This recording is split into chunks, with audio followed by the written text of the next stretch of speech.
Goeiemôre en baie welkom by ons erediens op hierdie Sondag, die 12de Oktober. Dis weer eens my wonderlike voorreg om die woord van die Here tot u te bring. Ons voorsang vanoggend kom uit lied 156. Loof, loof die Here.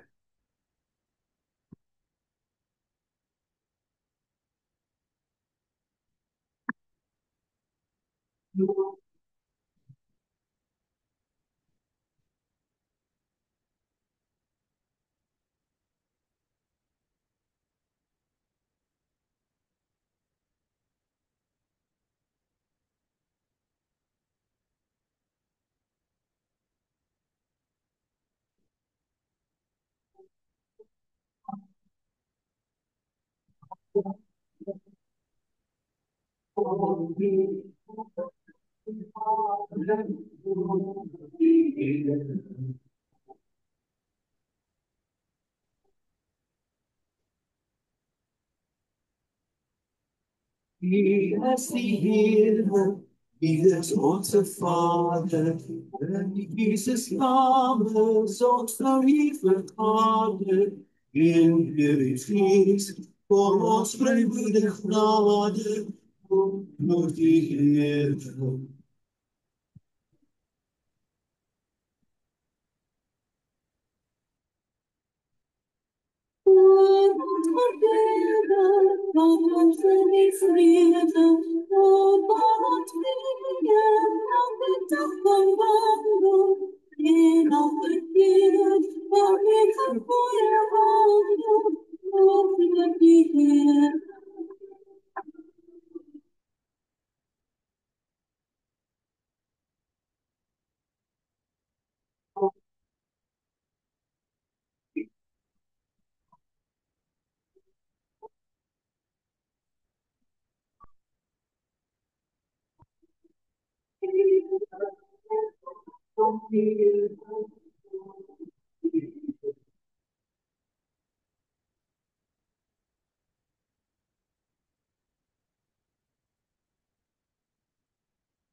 Ek kyk op na die berge, waarvandaan sal my hulp kom?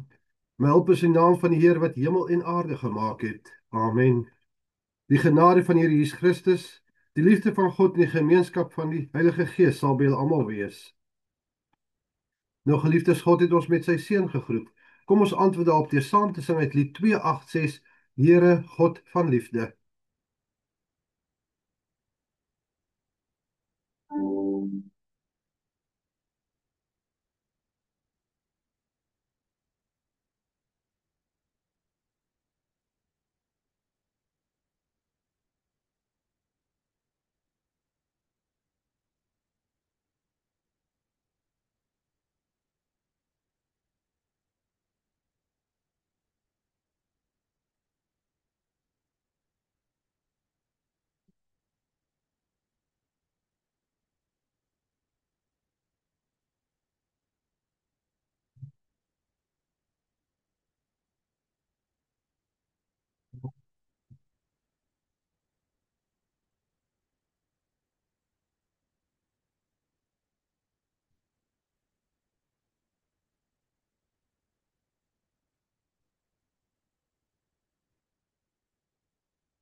Liefdes, ons luister na die wet van die Here soos opgeteken in Eksodus 20.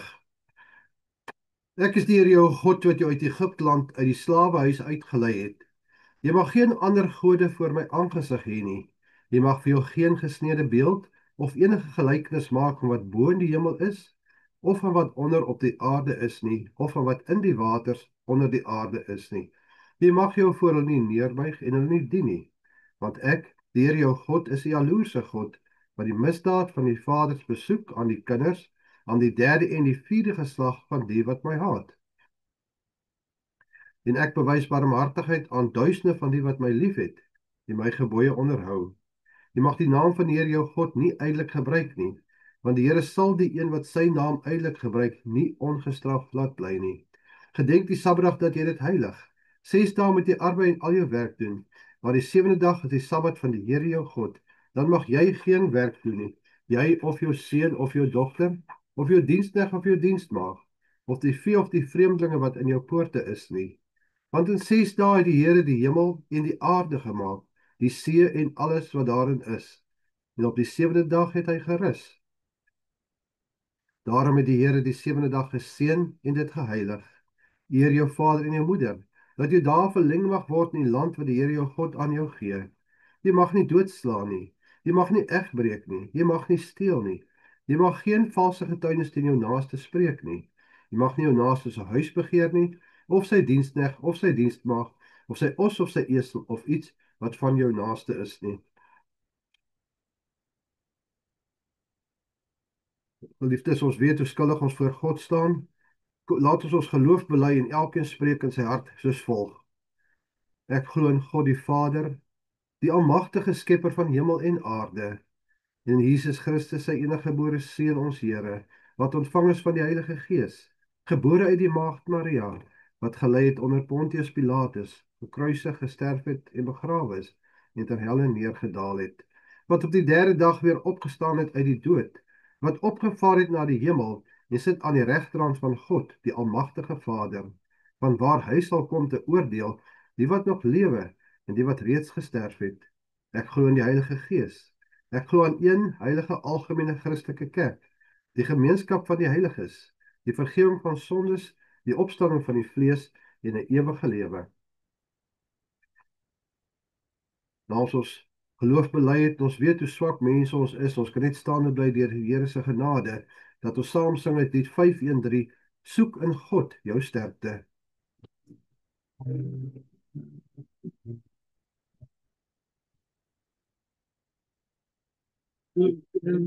Jou sterkte, bly om jou trouw. Maak sy wapen rustig, jou gebode dra. Nie teen vlees en bloed nie, maar teen bose lus. Dis waarteen ons elke dag se stryd en worsteling is. In die onheilsmagtige geeste in die lug, veg ons met die Here, en ons sal nie vlug. Altyd en oprecht, altyd op. Met die blye boodskap, wat die Heer beloof. Met geloofsvertrouwen, as is tot hier. Daarmee kan ons elke aanval van die bose weer. Van verlossing, sterven op die kop. Weg ons met die Gees van, is die woord van God. Doet ons alles bidden, sal die Gees ons leid. Sal ons op en wakker, en gewapen bly. Dan sal ons kan saam staan, saam kan bid en bid. Toe maak ons oorwinnings moontlik vir God saak en eer. Bid saam werk, voluit as 'n span. open die geheime van die Heer se plan.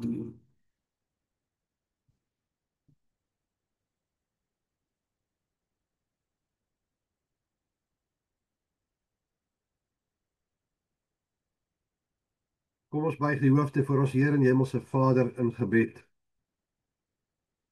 Heer, ons almagtige en Hemelse Vader, ons kom vandag na U toe met 'n diepe dankbaarheid in ons harte.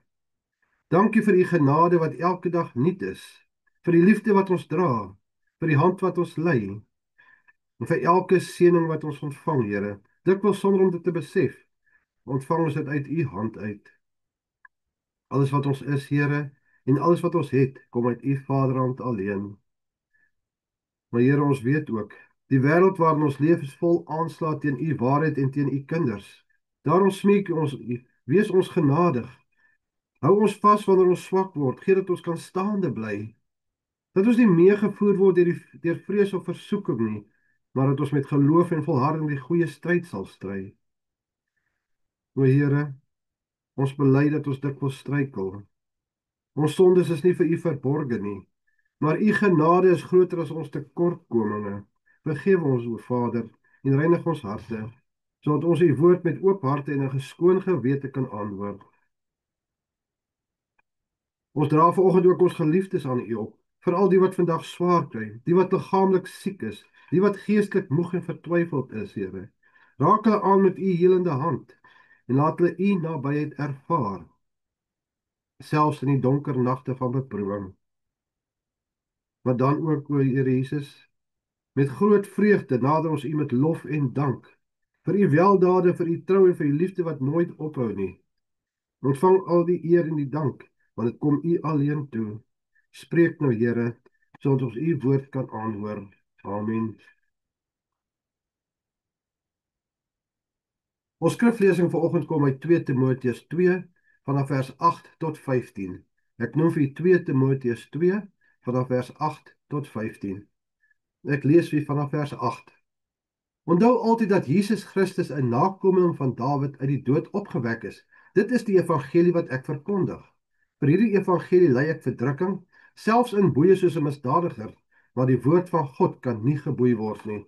Daarom verdra ek alles ter wille van die uitverkorenes, sodat hulle ook die verlossing wat daar in Christus Jesus is en die ewige heerlikheid kan ontvang.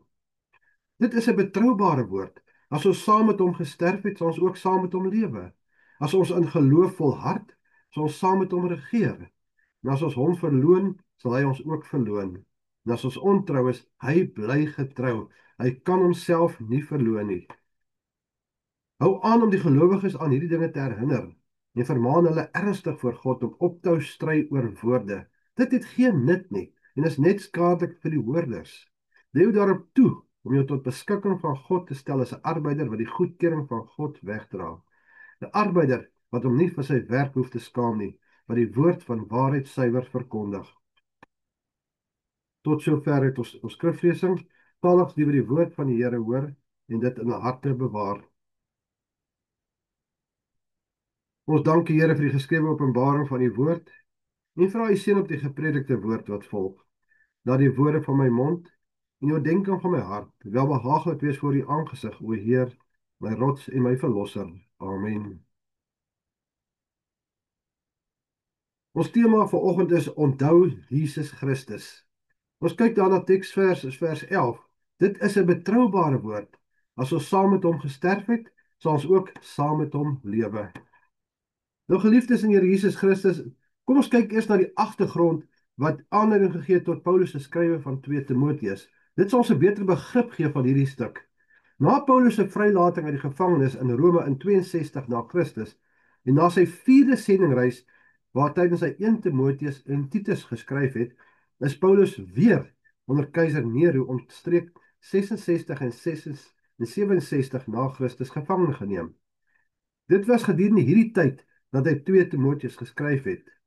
In teenstelling met sy eerste gevangenskap, toe hy in 'n gehuurde huis gewoon het, het hy nou in 'n koue kerker weggeteer, geketting soos 'n gewone misdadiger. Sy vriende het selfs gesukkel om uit te vind waar hy aangehou word.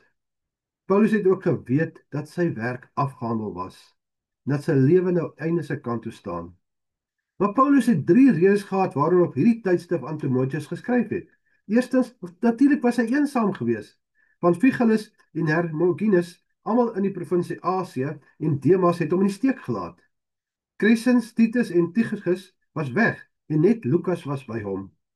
Paulus het ook baie verlang dat Timoteus hom ook by hom sou aansluit, want Timoteus was sy medewerker.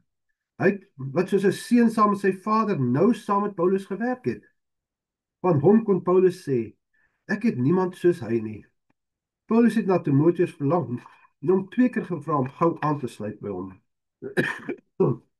Paulus was besorg oor die welsyn van die gemeente tweedens, ten hierdie tyd van wat onder die vervolging van Nero.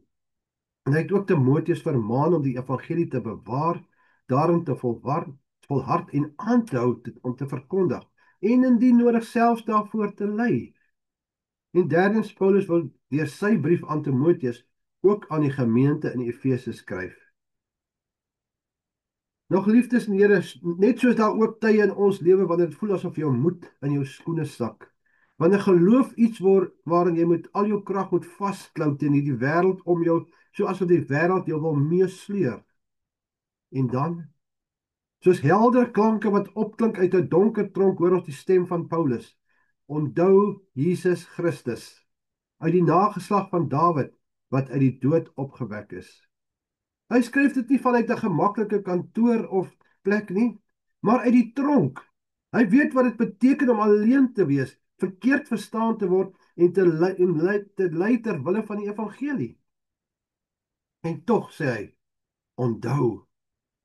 Die Here roep ook vandag vir my en vir jou om te sê onthou Jesus Christus, want as ons hom vergeet, verloor ons die hart van ons geloof, dan het ons geloof geen sin nie. Paulus sê weer eens, Paulus sê onthou Jesus Christus uit die nageslag van Dawid. Hy herinner ons dat Jesus nie 'n bloot 'n hemelse sinnebeeld is nie, maar 'n werklike mens, 'n nakomeling van Dawid, die vervulling van die Ou Testamentiese belofte van 'n ewige koning. Ons verstaan wat die verbond sê. God se plan loop deur al die eeue heen. Hy bly getrou aan sy beloftes. Dawid het self daarvan gesing, en in Psalm 23 sê hy, U laat my by 'n feesmaal aansluit. Ek sal tuis wees in die huis van die Here tot in lengte van dae. En in Psalm 27 bely hy, net een ding wat ek van die Here gevra, dit sal ek najag, dat ek my lewe lank in sy tempel mag woon om sy goedheid te belewe en daaroor na te dink in sy tempel. En in 2 Samuel 7 beloof God aan Dawid dat sy nageslag vir altyd sal heers. 'n Profesie wat in Christus vervul word. Maar Dawid se reaksie daarop wys dat hy die ewige dimensie van daardie belofte verstaan het. Want in 2 Samuel 7 vers 18 en 19 sê hy, wie is ek, Here my God, en wie is my nageslag dat U my so ver gebring het? En dan 'n bietjie later, Here, het U ook nog vir die nageslag van U dienaar tot in die verre toekoms beloftes gemaak. Die verre toekoms wys dat Dawid God se belofte nie net as 'n aardse koninkryk verstaan het nie, maar as 'n belofte van 'n ewige koninkryk in God se teenwoordigheid. Dawid het reeds 'n toekomsvisie gesien van God se woning, die plek van blywende gemeenskap met hom. Wat Dawid in geloof vooruitgesien het, die blywende woning by God, bevestig Jesus in Johannes 14, wanneer hy sê, my Vader se huis is daar baie wonings, ek gaan om vir julle plek voor te berei. Die verlange van Dawid vind sy vervulling in Jesus Christus, wat self die weg is tot daardie woning. En ons as Christene moet weet, dis nie 'n vaag, swerwende droom nie, dis 'n vaste werklikheid. Hierdie sekerheid dat God vir sy kinders 'n woning voorberei, het gee betekenis aan elke beproewing op hierdie aarde. Want ons weet waarheen ons op pad is. As ons weet, kan ons ook die pad van lyding met hoop stap. Daarom selfs terwyl Paulus in kettinge vasgeboei is, kan hy sê, die woord van God is nie geboei nie. Die boodskapper mag geboei wees, maar die boodskap bly vry. Dit kan nie geboei word nie. Hy leef uit die wete dat die hemelse woning werklik is. dat selfs 'n tronkmuur nie God se beloftes kan keer nie.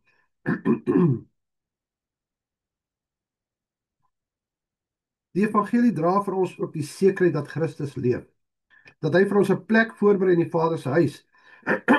Ekskuus tog. Daarom onthou ons hom nie net as gekruisigde nie, maar as die lewende wat vir ons leef en vir ewig is. Paulus haal nou daarna 'n bekende belydenis of 'n loflied van die vroeë kerk aan. As ons saam met hom gesterf het, sal ons ook saam met hom lewe. As ons volhard, sal ons ook saam met hom regeer. As ons hom verloon, sal hy ook ons verloon. As ons ontrou is, bly hy getrou. Hy kan homself nie verloon nie. Hier hoor ons die ritme van geloof. Sterwe saam met hom, leef saam met hom, volhard saam met hom. Dis die taal van verbondseenheid. Dis die geloof wat ons in Jesus Christus insluit. Deel van sy dood en deel van sy lewe. En tog, ja tog, hoor ons ook die waarskuwing. Ware geloof word getoets deur volharding. Om hom te verloon is om buite sy genade te staan. Maar dan geliefdes in die Here, kom die wonderlike troos. As ons ontrou is, bly hy getrou. Selfs wanneer ons swak is, bly hy sterk. Wanneer ons twyfel, bly sy beloftes seker en vas. Ons hou vas aan hom, want hy hou ons vas en staande. Dis die hart van die evangelie. Nie volmaaktheid nie, maar sy getrouheid. Dis so belangrik dat ons dit besef in ons hart en saamdra. Die getrouheid van Jesus Christus en die beloftes van God wat absoluut vas staan. Maar wat doen Paulus nou? Paulus draai die fokus na die bediening self nou. Herinner hulle aan hierdie dinge, sê hy. Met ander woorde, hou die evangelie sentraal. Moenie jou tyd mors met eindelose stryery oor bysake nie. Die evangelie is eenvoudig en kragtig genoeg. Die doel van die bediening is om mense te herinner aan die vaste waarhede, die opstanding van Christus, God se getrouheid en die sekerheid van ons hoop. Nie om hulle te verwar met stryery oor woorde wat net twyfel saai nie. Dan kom ek wil amper sê 'n kernvers, 'n rigtingwyser vir elke diens in God se koninkryk. Lê jou daarop toe om jou tot beskikking van God te stel as 'n arbeider wat die goedkeuring van God wegdra. Wat hom vir sy werk nie hoef te skaam nie. Wat die woord van die waarheid reg hanteer. Dit is die beeld van die van 'n ambagsman wat sy werk met sorg en eerlikheid doen. Sny reg, pas dit reg en voltooi dit dat dit reg is. En so moet elke prediker, elke ouderling, elke ouer, elke gelowige die woord hanteer met eerbied, met waarheid, met liefde. Ons werk nie vir 'n menslike applous nie, nee, glad nie. Ons werk vir God se goedkeuring alleen. Want die bekende hervormingswoorde goed, soli Deo gloria, aan God alleen die eer. Van wat ons doen, waarvoor ons leef, alle eer kom God toe. Ek wil graag afsluit met die volgende woorde. Die wêreld het sy eie boodskappe. Die wêreld het sy eie kettinge. Die wêreld gee ons sy eie vrese. Maar die woord van God is steeds vry. En die oproep klink net so helder vandag soos destyds. Onthou Jesus Christus. Onthou sy kruis, maar ook sy kroon. Onthou sy lyding, maar ook sy woning. Onthou sy pad, want niemand kom na die Vader behalwe deur hom nie. Ons onthou met hoop, want die woning waarvan Dawid gesing het, die woning waarvoor Jesus Christus gesterf het, is die woning waarin elke gelowige sal bly. Die huis van die Here vir ewig. En wanneer jy moeg raak, onthou, hy bly getrou. Hy kan homself nie verloon nie. Hy het gegaan om vir jou en vir my 'n plek voor te berei. En hy sal ons elkeen daarheen neem. Die dag wanneer hy terugkeer aarde toe, in volle triomfantlikheid, wat elke Christene uitsien. Amen.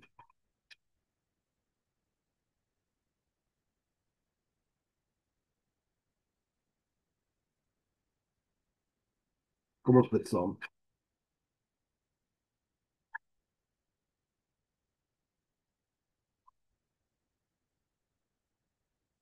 Onse Vader wat in die hemel woon, O Vader, ons dankie vir die heilige woord wat vandag tot ons gespreek het. Dankie dat U deur die Gees ons harte geopen het, dat U ons herinner het aan die lewende Christus, ons verlosser en ons hoop. Laat die woord wat ons gehoor het, nie net in ons gedagtes bly nie, maar wortel skiet in ons lewens. Laat dit ons dra dit, laat dit ons rigting gee en ons help om met U met rein harte te dien in hierdie week wat voorlê. O Here, gee vir ons die moed om U naam te bely, die wysheid om getrou te bly en die vrede wat alle verstand te bowe gaan. Jesus, bewaar ons in U hand. Laat ons bewus bly van U teenwoordigheid deur die Heilige Gees wat U as trooster vir ons gestuur het, selfs in die gewone dinge van elke dag. Steun ons wonings en gesinne. Besterk die wat moeg is, troos die wat rou en bring lig in elke donker hoek van ons bestaan. En so, Here, gaan ons hier vanaand met dankbare harte, met geloof wat in U gefestig is, met hoop wat op U gerig is, en met liefde wat ons elke oomblik van U ontvang. Aan U alleen kom toe alle eer, alle lof en ons volle aanbidding, nou tot in alle ewigheid. In die naam van die Vader, die Seun en die Heilige Gees. Amen. Ons slotlied vanoggend is die welbekende lied 175, Majesteit.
Ontvang die seën van die Here en gaan in vrede. Mag die liefde van God ons Vader, die genade van ons Here Jesus Christus en die gemeenskap van die Heilige Gees met ons elkeen wees, nou en tot in alle ewigheid. Amen.